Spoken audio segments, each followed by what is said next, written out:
One after another, callers on a telephone town hall with U.S. Representative Bill Huizenga pressed the Republican about possible cuts to Social Security.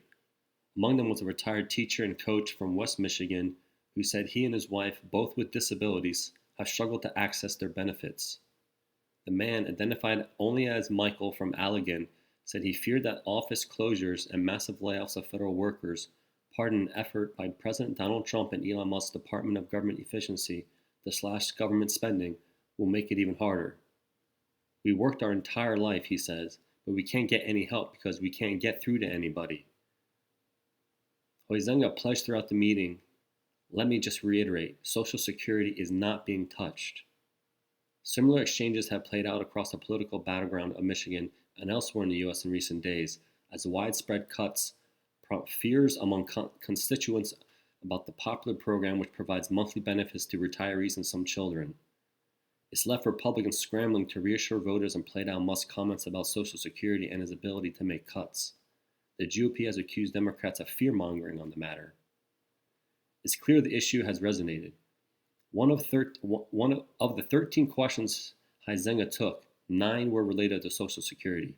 In a nearby mid-Michigan district that was among the most competitive U.S. House races last year, a poll taken at the beginning of the first-term GOP rep Tom Barrett's telephone town hall showed Social Security and Medicare as the top issue for attendees.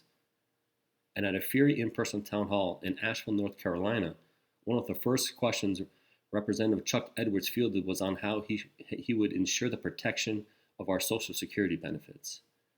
After the question was read, the room of about 300 people erupted in applause. While Trump has repeatedly said he will not cut Social Security, Medicare, or Medicaid benefits, the administration has begun layoffs affecting over 10% of the Social Security Administration workforce and the closure of dozens of offices nationwide. Musk, the world's richest man and one of Trump's most influential advisors, has called Social Security the biggest Ponzi scheme of all time. He hinted that it could be a primary target in his broader effort to downsize the federal government, saying in an interview on Fox Business Network that most of the federal spending is entitlements and that that's the big one to eliminate. The White House insisted Musk was only referring to fraud. Democrats struggling for a unified message against Trump see an opportunity. Polling indicates that cuts to Social Security would be very unpopular, including within Trump's base.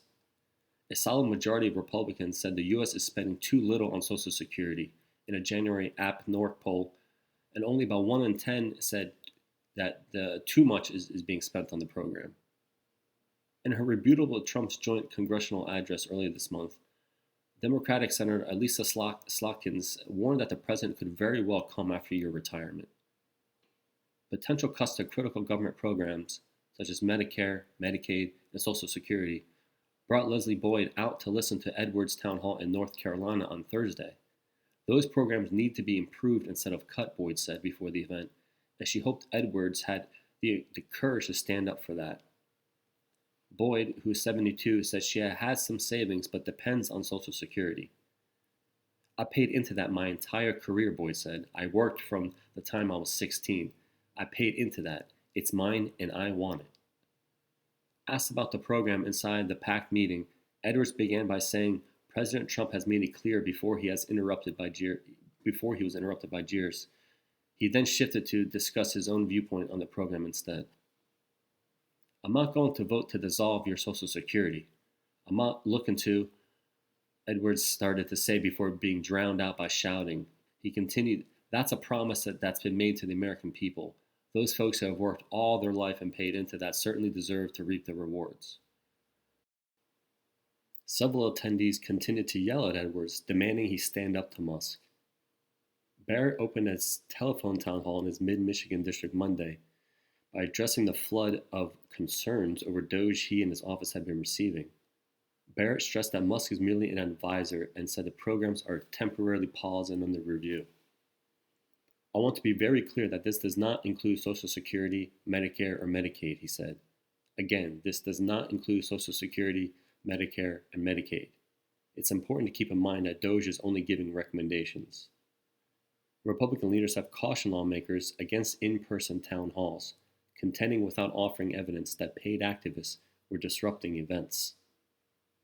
Michigan Rep. Lisa McClain, a staunch Trump ally, claimed Democratic donors had organized the disruptions. Yet even in tightly controlled telephone town halls, where questions are often screened in advance by congressional staffers, Social Security was a top concern.